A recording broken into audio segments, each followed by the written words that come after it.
सर्व पाचवीच्या मुलांचं मराठीच्या क्लासमध्ये स्वागत आहे. मुलांनो, आज आपण तुमच्या पाठ्यपुस्तकातील एक सुंदर अशी एक कविता अभ्यासणार आहोत. बच्चों, आज हम आपके पाठ्यपुस्तक में से एक कविता की पढ़ाई करने वाले हैं, है ना. मराठी सुलभ भारती इयत्ता पाचवी इस पाठ्यपुस्तक में से जो 8वीं कविता है, कोणापासून काय घ्यावे, है ना. आपको आपके स्क्रीन के ऊपर पेज दिख रहा है पोयम का. कोणापासून काय घ्यावे, बहुत ही सुंदर ऐसी कविता है. तो आज हम इस कविता को सबसे पहले पढ़ेंगे और उसके बाद इसका स्पष्टीकरण आज हम देखने वाले हैं. ओके, तो सबसे पहले जो टाइटल है उसका मीनिंग आपको समझना बहुत ही इम्पोर्टेंट है. कोई भी पोयम आप सीख रहे हो, कोई भी पाठ आप सीख रहे हो, नया पाठ, नई कविता, तो बहुत सारे बच्चे क्या करते हैं, उसको सिर्फ पढ़ते हैं एक बार और फिर छोड़ देते हैं, है ना. तो उसकी वजह से क्या होता है कि जब वो बच्चे एग्ज़ाम देने के लिए जाते हैं, तब स्टडी न करने की वजह से उनको किसी भी क्वेश्चन का आंसर्स नहीं आता है ना. तो इसकी वजह से जब आप एग्ज़ाम के लिए जाते हो, तब आप जब क्वेश्चन पढ़ते हो, तब आपको ऐसा लगता है कि ये जो पोयम मुझे आई है अभी सॉल्व करने के लिए, ये कभी मैंने पढ़ी ही नहीं है ना. ऐसे बहुत सारे बच्चों के साथ होता होगा. क्यों? क्योंकि आप प्रॉपर स्टडी नहीं करते हो, इसकी वजह से प्रॉब्लम होता है. जब भी कोई टीचर मैडम आपको कोई पोएम सिखाते हैं, किसी भी सब्जेक्ट का हो, है ना, मैं सिर्फ मराठी के बारे में नहीं बात कर रहा हूँ. कोई भी टीचर मैडम आपको जब कोई भी पोएम सिखाते हैं, तब उस पोएम में क्या दिया है, हमें क्या सीखना है ना. खुद से क्वेश्चन पूछना है कि ये जो पोएम है ये मुझे सीखने के लिए आई है अभी पाँचवीं में, तो इससे मुझे क्या सीख मिलती है ना. ये खुद के मन से आपको क्वेश्चन पूछना है और उस क्वेश्चन का आंसर ढूंढने के लिए आपको फिर पढ़ना है. आ रहा है समझ में? ये जब आप करोगे तब 100% मैं आपको बताता हूँ कि ऐसा कोई भी एक पाठ नहीं है, कोई भी एक कविता नहीं है कि उसको आप समझ नहीं पाओगे, है ना.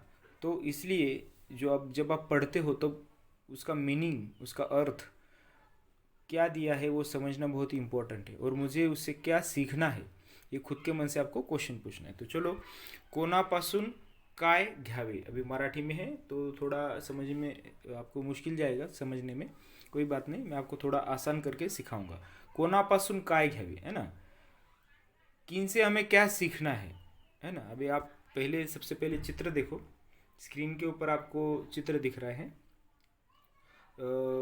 2-3 बच्चे नीचे खड़े हैं और ये पोएम के आजू बाजू आप देख रहे हो, यहाँ पे चंद्रमा है ना, बादल है ना, झरना है.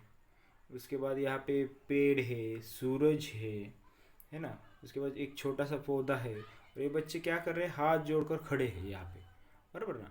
तो मतलब यहाँ पे क्या है, कोणापासून काय घ्यावे, ऐसे आप बोलते हैं कि कोई भी चीज़ हो, किसी ना किसी चीज़ से हमें कुछ ना कुछ सीखने के लिए मिलता है ना. तो यहाँ पे यही दिया है कि सूरज है, सूरज से हमें कुछ सीखने के लिए मिलता है ना, कुछ है. चंद्रमा से हमें कुछ सीखने के लिए मिलता है ना. उसके बाद तारे हैं, तारे से भी हमें कुछ सीखना है ना. फूल है, पक्षी है ना. जो जंगल में बहुत सारे जानवर है, उनसे हमें कुछ ना कुछ तो भी सीखने के लिए मिलता है. पेड़ पौधे है ना, जो नेचर है, नेचर से हमें बहुत कुछ सीखने के लिए मिलता है. तो यही ये बच्चे विनती कर रहे हैं कि हमें ये सीखना है ना. सूरज से हमें क्या सीखना है ये हमें बता रहे हैं. आप जैसे छोटे छोटे बच्चों को ये जो बच्चे हैं आपको बता रहे हैं कि किस चीज़ से क्या आपको सीखना है ना, और ज़िंदगी में आगे बढ़ना है. जब आप ज़िंदगी भर सीखते रहोगे, तब आपकी ज़िंदगी आसान होगी. आ रहा है समझ में? ऐसा नहीं कि आज जब आप बड़े हो जाओगे तो आप बोलोगे कि अभी हमें सब कुछ आता है, टीचर लोग बोलने लगे कि हमें सब कुछ आता है। ऐसा नहीं होता है। टीचर लोग भी क्या करते हैं कि जब भी वो टीचर भी बन जाते हैं तो बहुत कुछ ना कुछ नया सीखते हैं। तो ज़िंदगी में एक आदत होनी चाहिए, जीवन में एक आदत होनी चाहिए कि हमें कुछ ना कुछ नया सीखना चाहिए। ऐसे कहा जाता है कि इंसान मरते दम तक स्टूडेंट रहता है, इंसान मरते दम तक विद्यार्थी होता है ना? तो आप विद्यार्थी अवस्था में हो, बहुत ही आप भाग्यशाली हो कि आपको पढ़ाई करने का मौका मिल रहा है, इतने सुंदर सुंदर बुक्स आपके पास है। फिर भी बहुत सारे बच्चे पढ़ते नहीं है, तो ये देखकर बहुत ही दुख होता है। ओके, तो चलो अब हम पोएम की तरफ बढ़ते हैं।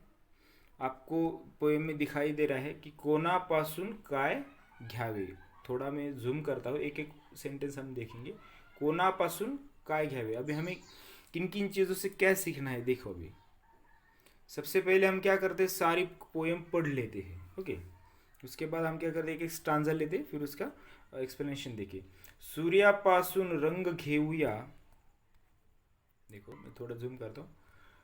सूर्यापासून रंग घेऊया, चंद्रापासून शांती, चमचमणाऱ्या ताऱ्यापासून दिव्य घेऊया कांती, है ना? फुलापासून गंध घेऊया, कोकिळाकडून गाणे, झुळझुळणाऱ्या झऱ्यापासून घेऊ नवे तराने, झाडापासून घेऊ सावली, मातीपासून जगणे, गडगडणाऱ्या ढगापासून घेऊ जीवन गाणे, प्रभातकाळी एक शिकूया, जगवित जीव जगूया, संध्यासमयी एक होनी, सारे मित्र हसूया, है ना? तो देखो, सबसे इम्पोर्टेंट बात है आपको पढ़ना आना चाहिए, है ना? आप जब मराठी सीख रहे हो आप, है ना, अब अभी हिंदी भाषिक हो, इंग्लिश भाषिक हो, तो बहुत सारे बच्चों को मराठी पढ़ना ही नहीं आता है ना, बोलना नहीं आता है। जब आपको मराठी सीखनी तो सबसे पहले आप मराठी बोलना सीखो, उसके बाद मराठी पढ़ना सीखो, फिर उसके बाद मराठी लिखना सीखो, बराबर ना? तो जिन जिन बच्चों को मराठी पढ़ना आता है, चलो मीनिंग समझ में आए या ना आए वो दूसरी बात है, पर मराठी पढ़ना आना बहुत ही इम्पोर्टेंट है। और हिंदी और मराठी की जो देवनागरी लिपि है वो एक ही है, तो मुझे नहीं लगता कि आपको मराठी बहुत सारे बच्चों को पढ़ने में परेशानी होती होगी, है ना?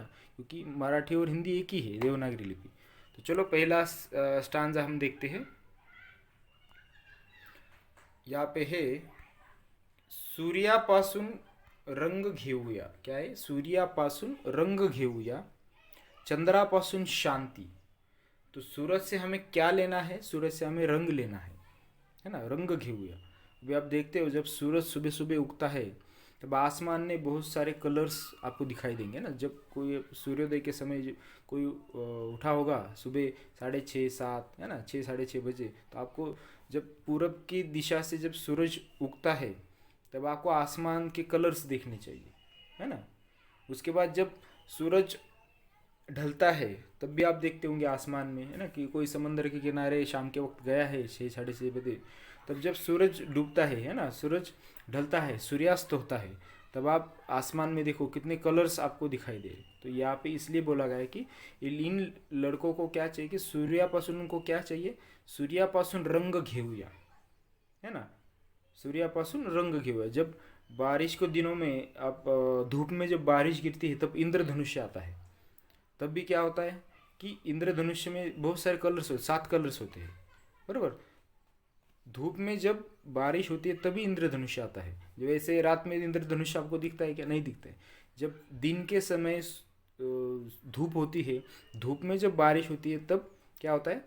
आपको इंद्रधनुष दिखता है। इसलिए सूरज की किरणें होते हैं, वो किरणों की वजह से बहुत सारे कलर्स आपको दिखाई देते हैं। इसके लिए इन बच्चों ने कहा है यहाँ पे, सूर्यापासून रंग घेऊया, चंद्रापासून शांति। शांति, शांति मतलब क्या? शांतता, शीतलता, है ना? सूरज से हमें क्या लेना है? रंग लेना है, कलर्स लेने हैं अलग अलग प्रकार के। चंद्र से हमें क्या लेना है? शांति लेनी है ना? शांति क्यों? क्योंकि अभी रात के समय आप देखो, पूर्णिमा का टाइम है, पूर्णिमा का दिन होता है ना? ज्या दिवशी पौर्णिमा असते त्या दिवशी पूर्ण चंद्र असतो ना। जब जिस दिन आसमान में पूर्णिमा होती है तब चांद क्या होता है? पूरा आपको दिखता है। पर जैसे देखो सुबह आपको जब सूरज की किरणें होती है, सूरज की किरणों से क्या होता है, हमें जब आप धूप में जाते हो तो आपको गर्मी होती है ना। पर वैसे चंद्रमा के जब किरणें पड़ती है पृथ्वी के ऊपर रात के समय, तो आपको थोड़ा धुंधला धुंधला दिखाई देता है, पर उससे आपको चटका बैठता है क्या, आपको गर्मी होती क्या, नहीं, है ना। तो इसलिए यहाँ पे बोला है कि चंद्रापासून शांति, चंद्र का जो प्रकाश होता है वो कैसे होता है, शांत होता है। पर एक्चुअली चंद्रमा को प्रकाश होता है क्या, नहीं होता है ना। चंद्रमा को प्रकाश होता है या नहीं होता है, आप इसका उत्तर मुझे कमेंट बॉक्स में दोगे, है ना। जिन जिन बच्चों को लगता है कि चंद्रमा को खुद का प्रकाश है, अभी सूरज एक तारा है ना। आपको तारा और ग्रह, आप भूगोल में आपने सीखा होगा तारा किसे कहते हैं, ग्रह किसे कहते हैं, है ना। जिसको खुद का प्रकाश होता है उसे तारा बोलते हैं, और जिसको खुद का प्रकाश नहीं होता है उसे ग्रह बोलते हैं। अभी पृथ्वी है, पृथ्वी को खुद का प्रकाश है क्या, नहीं है, तो वो ग्रह है। तो वैसे चंद्रमा तारा है या ग्रह है, ये मुझे आप कमेंट बॉक्स में उसका उत्तर दोगे, है ना। कि सर मून इज प्लैनेट और मून इज अ स्टार, ऐसे मुझे बताओगे, आप कमेंट करके बताओगे। और मून तारा होगा तो उसको खुद को प्रकाश है, पर मून ग्रह है तो उसका खुद का प्रकाश कैसे होगा, कहाँ से आता है ना। मून एक ग्रह है तो फिर उसको खुद का प्रकाश कहाँ से आता है, इसका आंसर मुझे आप कमेंट बॉक्स में दोगे। इसका ये आपके लिए क्वेश्चन है ना। चंद्रापासून शांति, जो चंद्र का प्रकाश आपको रात में दिखाई देता है, रात में आपको आप महसूस करते हो उसे, तो वो कैसे होता है, गर्म होता है कि चंद्र का मास से, नहीं होता है, तो शांत होता है। इसलिए यहाँ पे चंद्रापासून शांती, है ना। चमचमणाऱ्या ताऱ्यापासून दिव्य घेऊया कांती, है ना। चमचमणाऱ्या ताऱ्यापासून दिव्य घेऊया कांती, दिव्य चमचमणारा तारा, मतलब चमचमणारा ताऱ्यापासून मतलब जो तारे चमकते हैं उनसे हमें क्या सीखना है। देखो सूरज से हमें क्या सीखना है, क्या लेना है, रंग लेने हैं अलग अलग प्रकार के। चंद्रमा से हमें शांति लेनी है ना, शांति कैसी होती है वो सीखना है।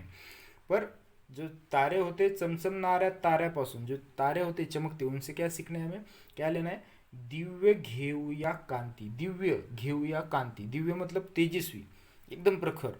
सूरज का प्रकाश कैसे होता है, एकदम प्रखर होता है, दिव्य। कांति, कांति मतलब तेज। सूरज से हमें क्या लेना है, तेज रोशनी लेनी है। आपके जनरल नॉलेज के लिए मैं आपको बता रहा हूँ कि हमारा जो ब्रह्मांड है उसमें बहुत सारे सूरज है, बहुत सारे तारे हैं। आपको रात के समय जब आप पूर्णिमा की रात होगी तो आपको आसमान में खुला आसमान होगा, बादल बादल नहीं होंगे, तो आपको बहुत सारे लाखों अरबों खरबों आपको तारे दिखाई देंगे, है ना। और वो तारे क्या करते, चमकते। कोई ऐसा एक तारा होगा वो बहुत ही जोर से चमक रहा होगा, वो जो तारा जोर से चमक रहा है वो पृथ्वी से कई किलोमीटर, लाखों करोड़ों किलोमीटर वो दूर होता है, बराबर ना। वो क्या होता है, लाखों करोड़ों मीटर दूर होता है। इसकी वजह से वो क्या होता है, हमें छोटा दिखाई देता है। पर आपके नॉलेज के लिए मैं आपको बता रहा हूँ कि सूरज से भी कई गुना, कई लाखों करोड़ों गुना मोटे मोटे बड़े बड़े तारे इस ब्रह्मांड में अवेलेबल है ना। मतलब उनको दूसरा सूरज ही कहा जाता है। अरे समझ में, ऐसे तारे हमें जब दूर से दिखाई देते हैं वो छोटे छोटे दिखाई देते हैं, क्योंकि वो पृथ्वी से उनका अंतर ज़्यादा होता है। सूरज पृथ्वी के नज़दीक है, नज़दीक मतलब बहुत नज़दीक भी नहीं, बहुत दूर भी नहीं है। इसकी वजह से हमें सूरज की जो गर्मी है वो महसूस होती है ना। पर जो बहुत दूर है उनका प्रकाश हमें दिखाई देता है ना। पर इसलिए हम उनको क्या बोलते, तारे बोलते। पर उनके पास भी हम जाए वो भी फिर हमें क्या होगी, गर्मी लगेगी, वो तारों के पास भी जाए तो। ओके, तो इसलिए तारे, चमचमणाऱ्या ताऱ्यापासून दिव्य घेऊया कांती, तो तारों से हमें क्या लेना है, तेजस्वी दिव्य प्रकाश लेना। आपको जितना ज्ञान देना चाहता हूँ उतना आपको जितना मुझे है उतना मैं आपको देना चाहता हूँ, है ना। फुलापासूनी गंध घेऊया, फुलापासूनी गंध घेऊया, फूल से हमें क्या लेना है, सुगंध, गंध, है ना। अलग अनेक प्रकार के फूल होते हैं, अनेक रंग के अनेक प्रकार के फूल होते हैं, उनसे हमें क्या लेना है, गंध लेना है। कोकिड़ेकडून गाने, कोकिला नाम का एक पक्षी है, उससे हमें क्या सीखना है, गाने सीखने। ये सब बच्चे बोल रहे हैं। अब देखो आपको स्क्रीन, ये सब बच्चे बोल रहे हैं कि हमें क्या क्या सीखना है, जो नेचर है, निसर्ग है, उसमें से हमें किन किन चीज से क्या क्या सीखना है ना. सूर्यापासून गंध घेऊया, कोकिळेकडून गाणे. कोकिळेकडून हमें क्या सीखना है, गाना सीखना है ना. कोकिल नाम का पक्षी होता है, वो कौवे के जैसे ही होता है दिखने के लिए, है ना. फिर ऊपर क्या करते हैं, कोकिल और कौवे में क्या फर्क होता है. जो कोकिल होता है वो बहुत ही आलसी पक्षी होता है. वो खुद के अंडे तो देता है, पर खुद के अंडे वो उबाता नहीं है ना. जो खुद के अंडे वो उसमें से वो बैठता नहीं है अंडों के ऊपर. फिर वो क्या करता है, वो कोकिल पक्षी क्या करता है, किसी जो कौवा होता है उसका घर ढूंढता है, और उसमें उसका अंडा क्या करता है, डाल देता है चुपचाप से, चोरी से. उसका कोकिल खुद का अंडा क्या करता है, कौवे के घर पे डाल देता है. तो फिर क्या, कौवे को तो कौवे के और कोकिल के जो अंडे होते हैं वो सेम ही होते हैं, है ना, एक एक जैसे ही दिखते हैं, है ना. तो कोकिल जो कौवा होता है वो कोकिल के अंडे क्या करता है, उसमें से उसका चूजा निकलता है कोकिल का, फिर बड़ा होकर वो उड़ जाता है ना. तो कोकिल आलसी पक्षी होता है, वो खुद के जो चूजे हैं वो खुद निकालने, जैसे कोमड़ी होती है, वो कोमड़ी क्या करती है, अपने अंडे के ऊपर बैठती है और अपने बच्चों को खुद निकालती है अंडों से बाहर, है ना, उनको ऊब दे के, उनको गर्मी देकर. पर कोकिल ऐसे नहीं करती. कोकिल क्या करती है, अपने अंडे कौवे के घरों में घर पे डालती है, और फिर कौवा क्या करता है, उसके ऊपर बैठता है और उसका चूजा, कोकिल का चूजा बाहर निकलता है, फिर बाद में उड़ जाता है ना. झुळझुळणाऱ्या झऱ्यापासून घेऊ नवे तराने, है ना. फूल, इस स्टांजा में हमें किससे क्या लेना है, फुलापासून हमें गंध लेना है, कोकिळ से हमें गाणे, है ना, कोकिळेपासून आपल्याला गाणं घ्यायचे. झुळझुळणाऱ्या झऱ्यापासून, अभी देखो यहाँ पे आपको दिख रहा है, यहाँ पे एक झरा दिख रहा है ना, छोटा सा झरा दिख रहा है. झुळझुळणाऱ्या झऱ्यापासून घेऊ नवे तराने, है ना. तराने मतलब क्या, गाण्याचा एक प्रकार, है ना. जब आप पहाड़ के ऊपर जाओगे तब पत्थरों के बीच में से छोटा सा झरना आपको बहता हुआ दिखाई देगा, है ना. किसी आप पहाड़ के ऊपर आप गए होंगे तो आपको वहाँ पे दिखाई देगा कि एक छोटा सा झरना वहाँ पे बहता है पत्थरों के बीच में से. तो पानी जब पत्थरों के ऊपर पड़ता है तब आवाज़ आती है, एक मस्त सुंदर आवाज़ एक आती है ना, सुमधुर एक आवाज़ आती है ना. एक नया ही संगीत वहाँ पे तैयार होता है ना. तो इसलिए यहाँ पे इन बच्चों को क्या करना है, इस झरने से उसे क्या सीखना है, घेऊ नवे तराने, उनको एक नया गाना सीखना है ना. झुळझुळणाऱ्या झऱ्यापासून घेऊ नवे तराने. तो झऱ्यापासून आपल्याला काय शिकायचंय, नवीन गाणं शिकायचं आहे ना. झऱ्यापासून नवे तराने म्हणजे नवीन गाणं, है ना, नया गाना हमें सीखना है ना. ये हुआ दूसरा स्टांजा. उसके बाद तीसरा है, झाडापासून घेऊ सावली. देखो बहुत ही इंपॉर्टेंट बात है, झाडापासून घेऊ सावली. जो बड़े बड़े वृक्ष होते हैं उनसे हमें क्या लेना है, उनसे छाव लेनी है, सावली, है ना. झाडापासून घेऊ सावली. सावली मतलब क्या, छाव. हिंदी में क्या बोलते हैं उसे, छाव, है ना. मातीपासून जगणे, मातीपासून जगणे, झाडापासून सावली. देखो आप गांव में कहीं घूमने के लिए जा रहे हो गर्मी के दिनों में, है ना, आप बहुत दूर दूर दूर दूर जा रहे हो, आपको गर्मी लगती है बहुत, पर जैसे ही आप किसी पेड़ के नीचे जाओगे तब आपको तुरंत आराम महसूस होगा, है ना. आप पानी पीते हो, छाँव के नीचे आप बैठते हो तो बहुत ही आपको आराम महसूस होगा, है ना. और पेड़ के तो बहुत ही फ़ायदे हैं. पेड़ के वजह से बारिश होती है, जो आपका गांव का या फिर आपके शहर का जो तापमान होता है वो कंट्रोल में रहता है ना, ज़्यादा गर्मी नहीं होती है. जो प्रदूषण होता है वो कम होता है पेड़ों की वजह से. पेड़ों की वजह से बहुत सारे फ़ायदे हैं. अभी मैं आपको पेड़ों के फ़ायदे, सारे फ़ायदे आपको यहाँ पे बताने बैठूँ तो बहुत टाइम निकल जाएगा, तो ये वीडियो बड़ा हो जाएगा, बराबर ना. तो इसके वजह से अभी मैं शॉर्ट आपको बता रहा हूँ सिर्फ. झाडापासून घेऊ सावली, है ना. तो हमें पेड़ से क्या लेना है, क्या सीखना है, क्या लेना है, छाव लेनी है. झाडापासून सावली घ्यायची. मातीपासून जगणे, है ना, जो मिट्टी होती है हमें हमारी, उनसे हमें क्या सीखना है, जिया कैसे जाता है वो सीखना है ना. क्यों, क्योंकि देखो जो आप खाते हो खाना वो कहाँ पे उगता है, खेत में उगता है. और खेत में क्या क्या होता है, मिट्टी होती है. मिट्टी में क्या होते हैं, अलग अलग प्रकार के फूल के पेड़ पौधे, है ना, फल के वृक्ष, बड़े बड़े वृक्ष, वो किसकी वजह से जिंदा रहते? मिट्टी की वजह से जिंदा रहते. इसलिए यहाँ पे बोला गया है कि मातीपासून जगणे. हां, मातीपासून जगणे, गडगडणाऱ्या ढगापासून घेऊ जीवन गाणे. है ना, गडगडणाऱ्या ढगापासून घेऊ जीवन गाणे. जो गड़गड़ करते ढग, गड़गड़ मतलब कौन से ढग गड़गड़ करते? जो जिन ढगों में पानी होता है.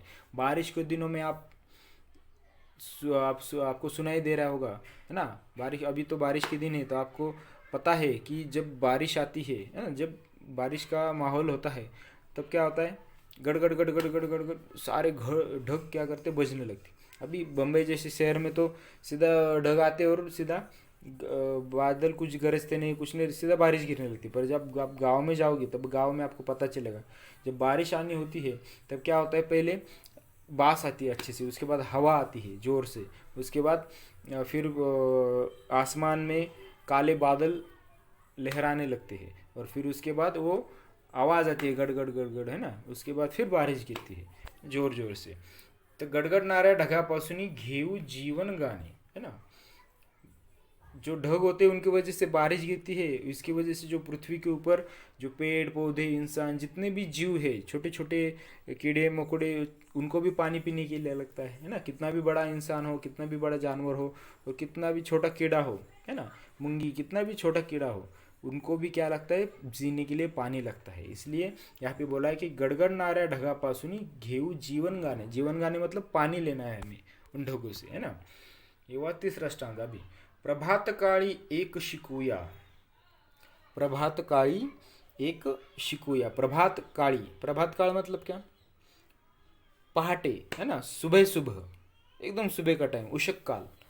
पहाट, उषक काल, सकाळ, है ना. प्रभात काळी एक शिकूया, जगवित जीव जगूया, है ना. प्रभात काळी एक शिकूया, जगवित जीव जगूया. देखो यहाँ पे बहुत ही बड़ी बात इन बच्चों ने यहाँ पर बोली है. तो हमें सुबह सुबह उठकर एक ही बात सीखनी है, एक ही हमें ये करना कि कोई भी जीव हो, छोटा हो या बड़ा हो, उसे मारना नहीं है. जगवित जीव जगूया. हमें हमारी ज़िंदगी में कैसे जीना चाहिए? किसी को नुकसान नहीं पहुंचाना चाहिए, है ना. छोटे बच्चों को आदत होती है ना, जब आप गली में इधर उधर घूमते हो, कोई कुत्ता वगैरह आपको दिखा, आप क्या करते हो? वो बेचारा अपने अपने रास्ते से जा रहा होता है, तो जो बच्चे होते क्या करते? पत्थर उठाते और उसके पीछे पड़ जाते, कुत्ते के पीछे पड़ जाते, उसको मारते रहते. बेचारा कोई कोई कोई कोई करते भागते रहता है, बराबर ना. उसकी कोई गलती भी नहीं होती, कुछ भी नहीं होती. कोई कोई कुत्ते क्या होते हैं? सोए रहते गाड़ी के नीचे इधर उधर, है ना. और जो बच्चे होते हैं, क्या होते हैं? गंदे बच्चे होते हैं. वो क्या करते? जानबूझ के बड़ी काठी लेंगे, एक लठ लेंगे, फिर उसके पीछे पड़ेंगे, उसको मारेंगे, बेचारे की नींद खराब करेंगे, है ना. तो ऐसे दूसरे को परेशान नहीं करना है. और उससे दूसरों को मतलब कि जो पंछी होते हैं, जो जानवर होते हैं, उनको बिल्कुल भी परेशान नहीं करना है. जैसे हमें इस जीने का हक है, वैसे उन लोगों को भी जीने का हक है, बराबर ना.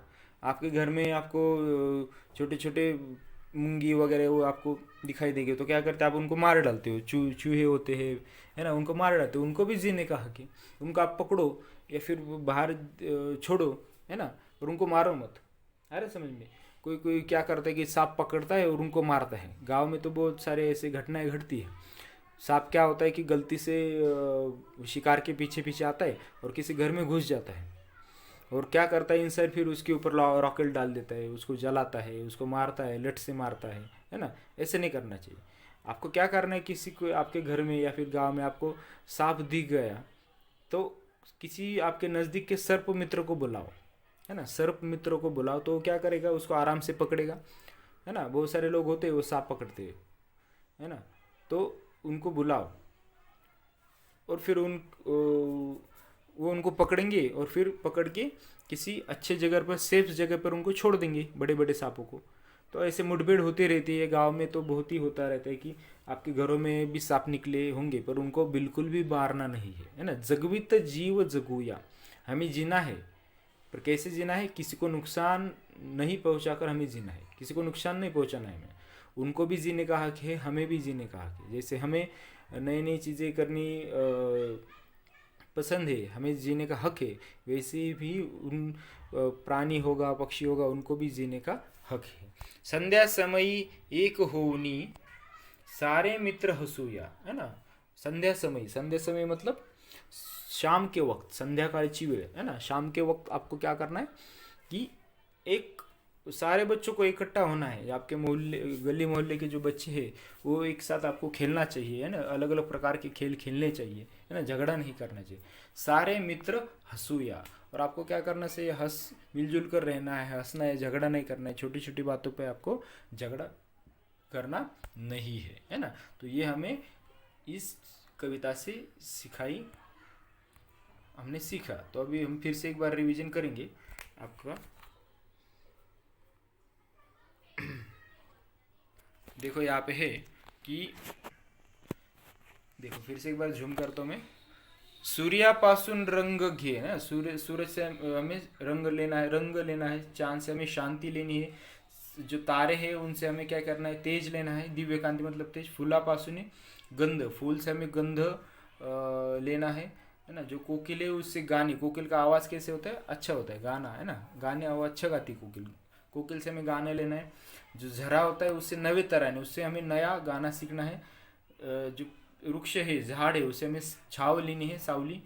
मातीपासून जगणे, है ना, जो मिट्टी होती है उससे हमें जीना सीखना है। गडगडणाऱ्या ढगापासून जीवन गाने हमें लेना है। उसके बाद, है ना, ऐसे अलग अलग। अभी आपको क्वेश्चन है, अगले पार्ट में मैं उसका क्वेश्चन आंसर्स लूँगा, तब उसमें ये क्वेश्चन है कि इससे हमें क्या सीखना है। ओके, तो होप आपको ये पोएम अच्छे से समझ में आई होगी। इसके जो नीचे के क्वेश्चन आंसर्स आप देख रहे हो वो मैं आपको अगले पार्ट में सिखाऊंगा, आपसे लिखवा के लूँगा। ओके, तो सभी बच्चे क्या करेंगे, पोएम अच्छे से पढ़ेंगे। बार बार पढ़ो, एक बार पढ़ने से कुछ नहीं होता है। ओके, तो सभी बच्चे अच्छे से ये पोएम लिखेंगे, उसको पढ़ेंगे। ओके, तो आपको ये पोएम समझ में आई होगी। ये जो वीडियो है वो शेयर करो, लाइक करो और सब्सक्राइब करो। जब आप उसको सब्सक्राइब करोगे तब आपके यूट्यूब के लिस्ट में मेरे जो वीडियो में जो भी कुछ वीडियो आप बनाऊंगा वो अपने आप आपके इसमें आ जाएंगे। ओके, तो सभी बच्चे लाइक करेंगे, शेयर करेंगे और सब्सक्राइब करेंगे। ओके, तो चलो बच्चों, धन्यवाद।